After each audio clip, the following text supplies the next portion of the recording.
Coming up on Dialogue Weekend, Finland and Sweden have formally submitted applications to join NATO. Meanwhile, peace negotiations between Russia and Ukraine have stagnated. How will NATO expansion affect the war and reshape security in Europe? Wheat prices surged to a record high after India decided to ban exports. UN Secretary-General Antonio Guterres called for concerted and quick action to combat the current surge in global food insecurity. What effect will this have, and how should countries deal with the crisis? Now, on Dialogue Weekend. Welcome to this edition of Dialogue Weekend. I'm Xu Qinduo. Finland and Sweden have formally submitted applications to join NATO, dropping decades of neutrality to join the Western alliance. What effect, if any, will these moves have on the month-long conflict between Russia and Ukraine? And how will the decisions impact the security of continental Europe in the long run? To discuss these issues and more, I'm glad to be joined in this part by Cui Hongjian, Director of the Department for European Studies at the China Institute of International Studies, Marcus Sleboda, a Moscow-based international affairs and security analyst, and Rick Dunham, former White House correspondent for Business Week. Welcome to this show, gentlemen. So first of all, Rick, I will start with you. We are told that Finland and Sweden, because of the fear of something similar happening to them, like a Ukraine war, so there is an increasing idea of support for the government to join NATO. But the question is, they have been knowing Russia for decades, right? Well, the issue in Finland is both a very long border with Russia, well more than 1,000 kilometers, and the history, which is Russia invading and Russia also being a colonial power during the 19th century, where the Finnish language was outlawed. And Finland was a colony of the Russian Empire. So Finland during the Cold War had largely been neutral and indeed had paid reparations to the Soviet Union. But there's a history there of tension, even though the relations have been okay in recent decades. Sweden is really a different case, and Sweden has been sort of a neutral nation for several centuries. So I think this is a more significant shift there. I mean, Sweden does not have a history of conflict with Russia or the Soviet Union, but yes, I think this is an important change. Mm-hmm. Well, Mark, Moscow, at least in the past, had warned of the NATO accession for Finland, saying that there will be consequences or there will be a strong response from Moscow. So do you think that kind of a warning somehow has, backfired? Well, there is a history of tensions between the two countries. The one element that our colleague forgot to mention was that Finland fought on the side of the Third Reich in World War II and invaded Russia. So they were defeated in that war, which is why they had to pay reparations. Russia, of course, does not want NATO any closer to its borders than it already is. NATO is the most powerful and aggressive offensive military alliance in the world that has seen use in countless military conflicts in the last 2 decades.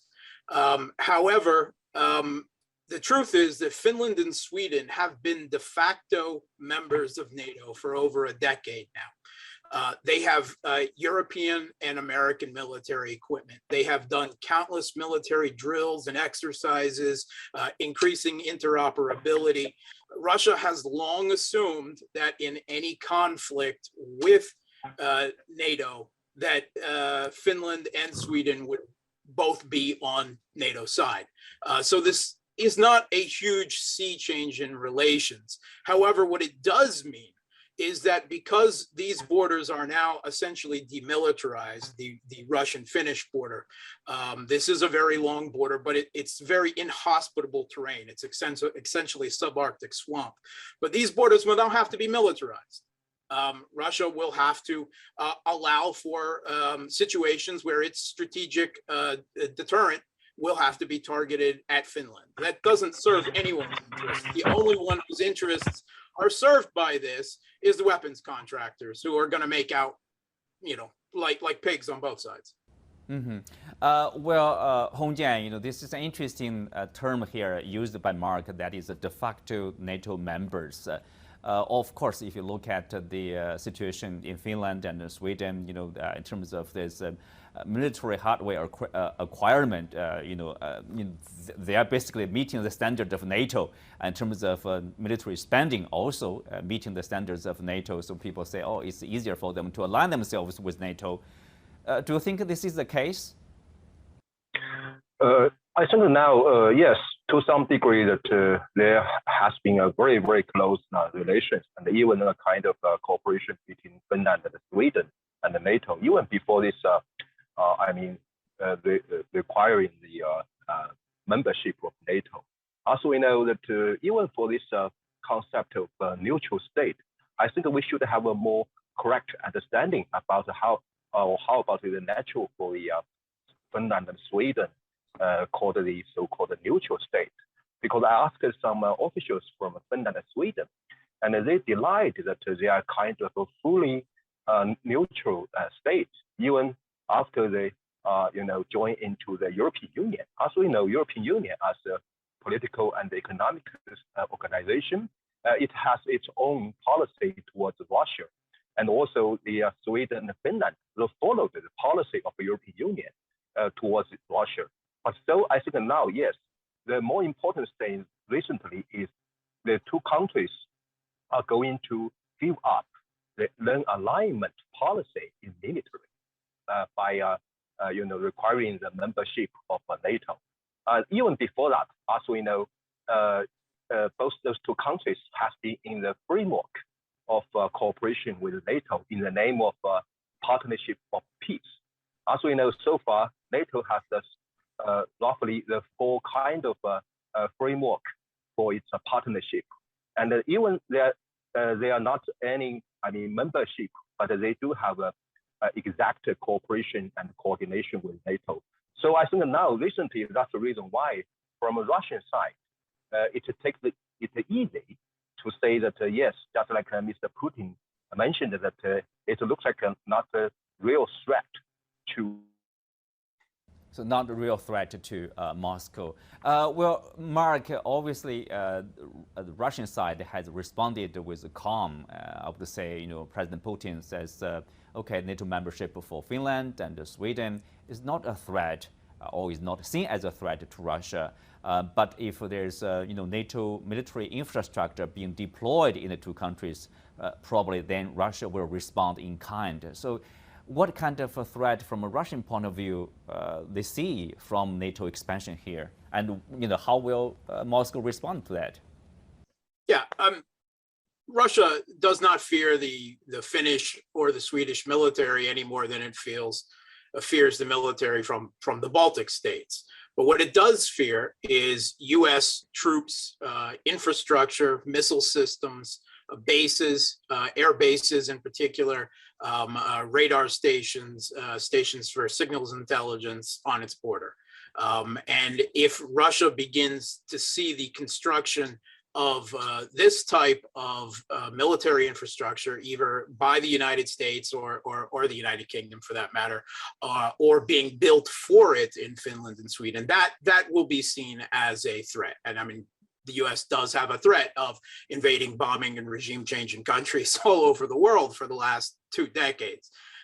So that will require some type of response. It will be an equal amount of militarization, but there will probably be some asymmetric responses as well. Mm-hmm. So it depends. Hongjian, one of the issues or standing block, let's say, in the two countries' accession to NATO is Turkey, which has expressed, opposition to their NATO membership. So what are the reasons, why has Turkey taken such a decision? It's just a showcase for us to know how these big differences among the membership of NATO. As we know, in the past several years, especially during the Trump administration in the United States, we can find a very, very big divergences between, firstly, United States and Turkey, and even between France and the United States. I think it's just a showcase at this moment from Turkey try to raise some its security concern from domestic politics to foreign policy and even for the security issues. So as we know, yes, there is not so many reasons for Turkey to oppose the membership of Finland and Sweden directly. So it tried to raise some concerns and questions towards United States and try to get some deal done with the United States, especially from this Kurdistan issue and also from the arms embargo from some logical countries and so on. But of course, I think that for Turkey, it's try to keep some balance between its difference with other membership of other members of NATO, and also try to fulfill its concerns. So finally, I think there will be some compromise, especially between Turkey and the United States, and then there will be a path for Sweden and Finland become the members of NATO. Mm-hmm. Well, Rick, do you think Finland and Sweden will ultimately make the necessary concessions probably to meet the demands of Ankara, in terms of its PKK, the terror designated the party and the members, 30 plus of them, and also the opposition, members, let's say, from Turkey. Turkey sees that as an intervention of its internal affairs, as a lack of sensitivity to respect Turkey from the Nordic countries. Will Finland and Sweden ultimately, say, what, we will meet your demand in order to join NATO? I think that the matter will be finessed. I think the answer to your question directly is no, they will not meet the demand of turning over people who Turkey wants to put on trial.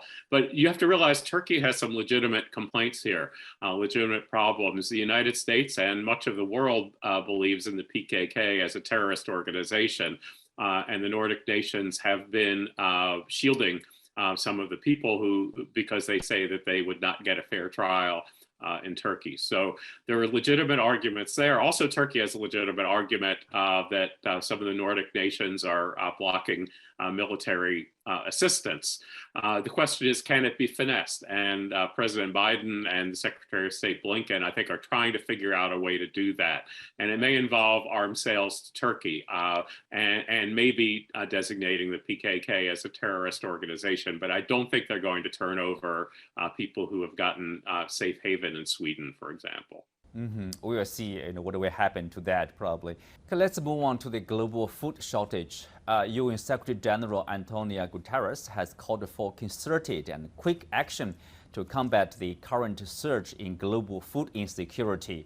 The call was made just days after India's decision to prohibit wheat exports. How serious is the global food crisis? What are the major factors? And how will countries deal with this potentially grave challenge? In this part, we'll also be joined by Dr. Johanna Mendelson-Forman, adjunct professor at the School of International Service at American University. Welcome to the show, Johanna. Thank you so much. Well, we'll start with you. Tell us, how serious is the reality and how potentially the situation could get worse in the future? Well, the situation is very serious, and it's serious for a few reasons. One, before the war with Ukraine, which started in February, there was already a shortage of some major wheat producers because of drought and climate change, and also because COVID affected shipping. Now, with the war in a region that is one of the main breadbaskets of the world, 30% of the global wheat and barley trade comes out of Ukraine and Russia, you have a challenge for two reasons. And that's because, one, the World Food Program bought a lot of its wheat for the less developed countries out of that region, and also because many countries in North and Sub-Saharan Africa, especially some of the less developed countries, got their wheat supplies from Ukraine. So the complex problem is leading towards a potential meltdown in supplies, which is why yesterday at the United Nations, there was a ministerial with leaders of different countries, including in the United States, Secretary of State Blinken, to discuss how to manage what is an impending crisis. Well, Johanna, if you look at the situation, is it because, or mostly because, there's a food shortage in terms of production, or is it because or result of the problem originated from this war, disruption of transportation, global supply, or distribution problem that contributes to this food crisis? Well, I think the war created a crisis for two reasons. One, because one of the major producers had its supply chain cut off. The port of Odessa, which is the main port where most of the wheat goes out, cannot be accessed because there's a Russian naval blockade. So that's a problem.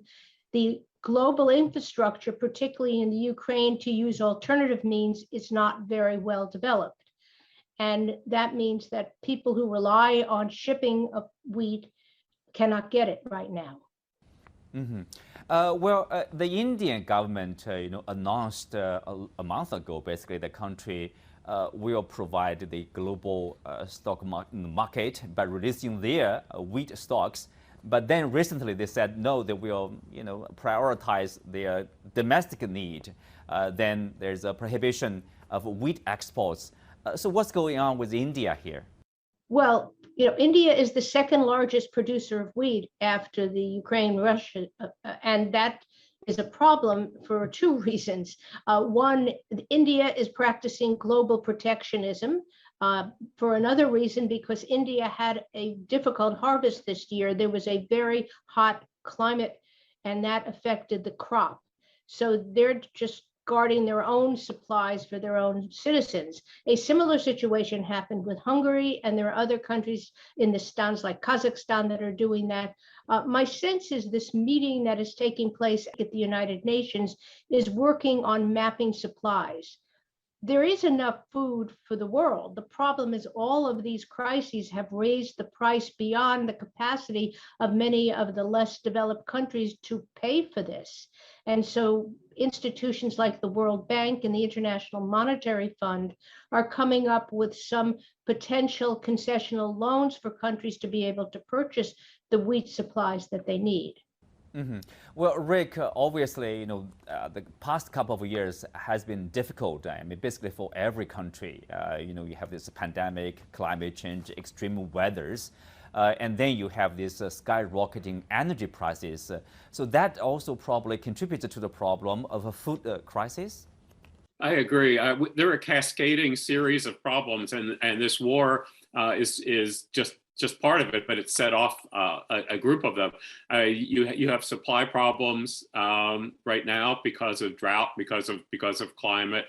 You have problems with shipping, as Johanna said, to get the wheat that does exist to the places that need it or that will purchase it. You have price problems, and before the Russian invasion really accelerated the price of oil, prices already had been going up significantly. So you have problems with price. You have less supply. You have more expensive shipping and unreliable shipping. And so we have problems. I mean, and I think it's going to get worse because there's secondary effects like fertilizer. And we have fertilizer shortages and fertilizer prices going up. So I think that this is an issue that is going to have to be dealt with by the UN and by nations across the world for at least several years. Well, Mark, obviously, this ongoing war, Ukraine war, has created at least knock-on effects on this global food shortage because both Russia and Ukraine are the major source, like 30% of the global wheat this market there. And of course, there's a transportation issue, supply for the Ukraine because of the blockade of these ports. But as for Russia, for other countries, to purchase wheat from Russia is also being disrupted, to say the least, because of the sanctions imposed on Russia. Is that the case? Probably Russia is also selling less wheat to the international market? Majority of this crisis is not due to Russia's intervention in the Ukrainian civil conflict. There has been a war ongoing in Ukraine for the last 8 years. The main cause of the result of this crisis is the economic war of sanctions being waged on Russia by the West, where they have weaponized their control of the global financial infrastructure to prevent Russia from getting its goods to market. And Russia is the largest exporter of wheat in the world and is expecting a bumper crop this year. Secondly, the Russian fleet in the Black Sea is not stopping the Kiev regime from exporting wheat out of Odessa. In fact, it has made numerous public entreaties to open humanitarian sea corridors to that effect. The problem is that the US-backed Kiev regime has mined its own ports, so it literally physically can't get its grain shipments out. So that one's entirely on the Kiev regime. Russia has put some restrictions on its own wheat and grain and other exports, moderate ones, because it is concerned about its own domestic supply. And with these ever increasing prices, and they are only going to go up and up from here as winter harvests fail to be planted. One of the side effects, of course, is that what Russia is able to get to market will be selling for very high prices, and Russia will receive a influx of income, just like it is with oil and gas, that for Russia's at least domestic concerns will largely offset the troubles with getting goods to market because of the West's economic war of sanctions. Mm-hmm. Well, Joanna, obviously, as we mentioned or discussed earlier, there are different factors at play right now. You have this global supply chain disruption, even before the Ukraine war, and of course, like wheat and grain, they are different from like oil and gas. You can increase the amount because for the wheat and other grain, there's a limited cycle, and then you see some countries like India, like Indonesia. They are limiting the export either wheat or palm oil. So all these have created like a storm. And what do we need to do? Of course, coordination maybe by the UN, but probably with the agreement of every country or major countries, let's say. Well, I think we're at a crisis which requires a global solution because this crisis, while it was in the making before the war started, was certainly exacerbated. And you're so right that you can't immediately turn on a valve and let wheat flow because it's a growing season. Right now, there is some planting going on in the Ukraine, according to what I've read of public sources. But when you have a war, one of the first things that suffers is food supply. But I would like to say that Russia is getting lots of income because oil is flowing out of Russia and it's not sanctioned the way other goods are. So they are earning a lot of income. And when it comes to fertilizer is also something that Russia and Belarus export. That is a mined product. And the countries that produce some of the other fertilizer, nitrogen-based, require energy. So, for example, Germany makes its nitrogen through the use of gas. They get their gas from Russia in a pipeline. So there's that problem. And the prices, of course, as we know, on the global oil and gas market have skyrocketed and probably will not go down, as Mark has well discussed. This is an ongoing issue. But the solutions are going to be, in the short term, giving a real humanitarian relief to those countries that have no money to buy the high price of grain and feed their people. And then in the medium term, coming together as a global community and trying to offset some of these problems through concessional loans and the international lending situation. And then in the long term, working on sustainable agriculture, which is part of our climate solution. Mm-hmm. So, Mark, we're seeing probably a long-term effect going beyond the food sector. It's about politics. It's about even sometimes in the revolutionary nature, that will induce kind of political changes or overthrowing of government in parts of the world. Yeah, I mean, we're looking at global instability. We have to remember the last time that there was a global food crisis shock, that helped destabilize a lot of the governments, particularly in North Africa and the Middle East, that led to what has been referred to in Western media as the Arab Spring. Most of the people protesting in Egypt, for instance, said they were out there protesting against prices for bread. So we're going to see that. And I think that in the short term, I think Johanna's idea of, focusing on aid and loans for these countries that are going to be hit the hardest is good.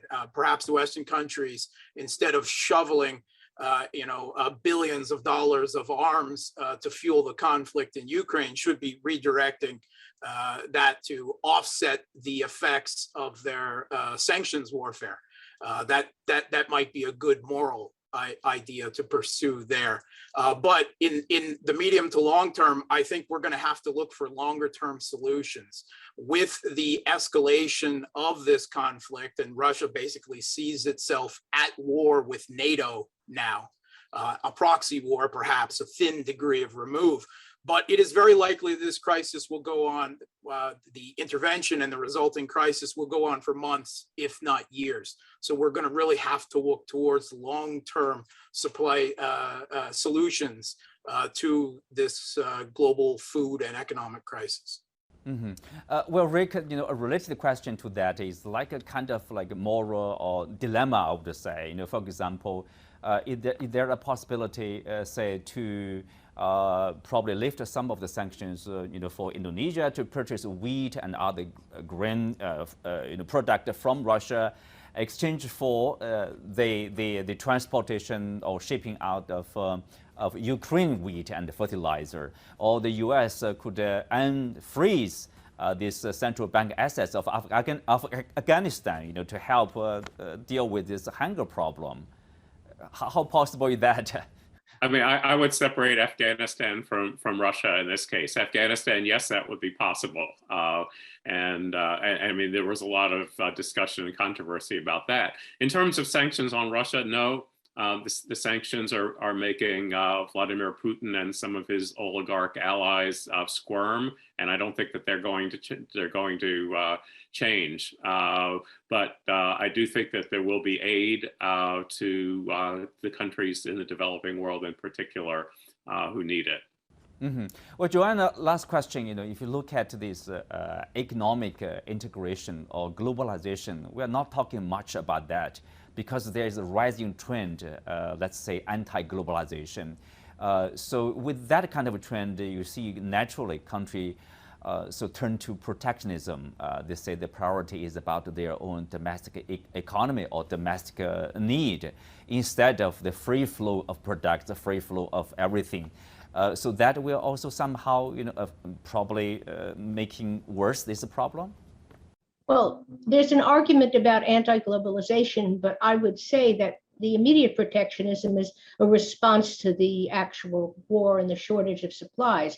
Rather, what I'd say is you see a kind of iron curtain of countries divided among those who are allies supplying their own food and others who are not allies preventing it through sanctions. And I think that's the more dangerous situation. We live in a very globalized type of economy. Nothing we have, nothing we wear, nothing we eat doesn't have some kind of foreign root unless we are our own farmers. So I think that it's a mistake to talk about the end of globalization, but rather more accurate to talk about the reconfiguration of trading partners, which we're seeing as we speak. Mm-hmm.